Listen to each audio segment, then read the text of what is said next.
Welcome to Neural News Hub. I'm your analyst. Today's date is March 18th, 2026, and the red lines, well, they vanished.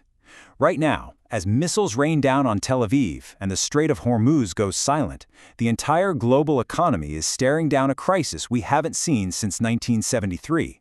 So, let's get right into it. All right, so let's start with the crisis that's absolutely dominating the headlines, the shutdown of the world's most critical energy artery, the Strait of Hormuz. You know, for decades, this narrow waterway has been like the jugular vein of the global economy, right? It's bordered by all this vast oil and gas infrastructure in the Persian Gulf. But now, after those joint U.S.-Israeli strikes on Iran back in late February, that vital flow has been completely cut off. And the impact? It was immediate and, honestly, staggering. We're talking about tanker traffic through the strait collapsing by over 90% within days. It didn't just slow down, it basically ground to a halt. And the crazy part is how fast this all happened. This wasn't some slow squeeze, it was a rapid-fire escalation. You go from the initial strikes to drone attacks on merchant ships, and then Iran starts laying sea mines, and boom. In less than 2 weeks, the strait went from a super busy highway to a total no-go zone. So, who feels the pain the most? Well, this map really tells the story. While the West is definitely feeling it, the real vulnerability here is in Asia. Think about it. China relies on 4.6 million barrels a day from this region. India, 2.1 million. The shutdown of Hormuz isn't just some regional problem in the Middle East. It's a direct threat to Asia's energy security. And of course, the economic shockwave was instant. Oil prices, which were sitting comfortably around $80 a barrel, just shot up to $120. And analysts are warning that if this blockade keeps up, we could easily see prices hit $150, maybe even higher. I mean, this is the kind of disruption that can kick off a full-blown global recession. But here's the thing, the how of this crisis is just as important as the what. What we're witnessing here is a whole new rulebook for conflict being written right before our eyes. Yeah, this is not your traditional naval blockade with massive warships squaring off. What Iran is using is classic asymmetric warfare. They're leveraging low-cost drones, super-fast attack craft, and sea mines to make the strait completely impassable, even for the most advanced supertankers. They're not just attacking ships, they're exploiting the vulnerabilities of global commerce itself. And look, this idea isn't coming out of nowhere. The whole world has been watching this playbook develop in real time. The lessons from the war in Ukraine have been learned, and now they're being applied. We also had cheap, effective drones prove they could challenge and disrupt much larger, way more expensive military hardware. This whole shift is forcing a fundamental rethink in military doctrine.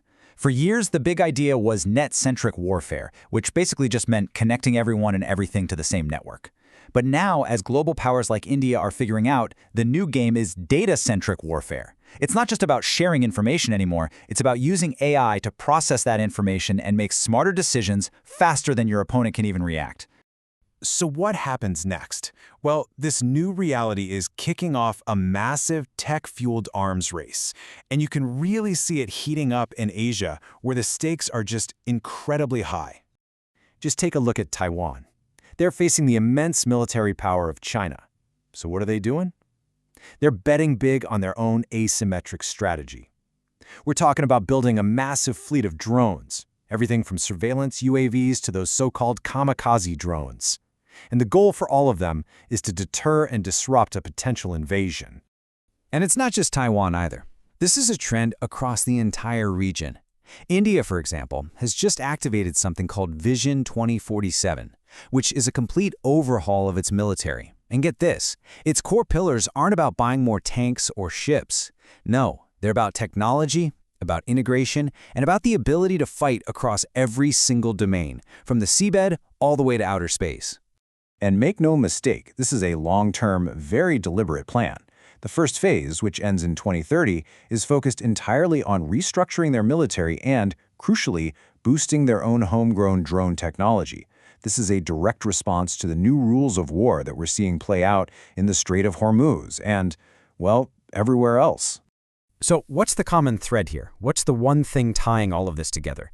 It's the technology that's redrawing not just the battlefield, but the entire global map.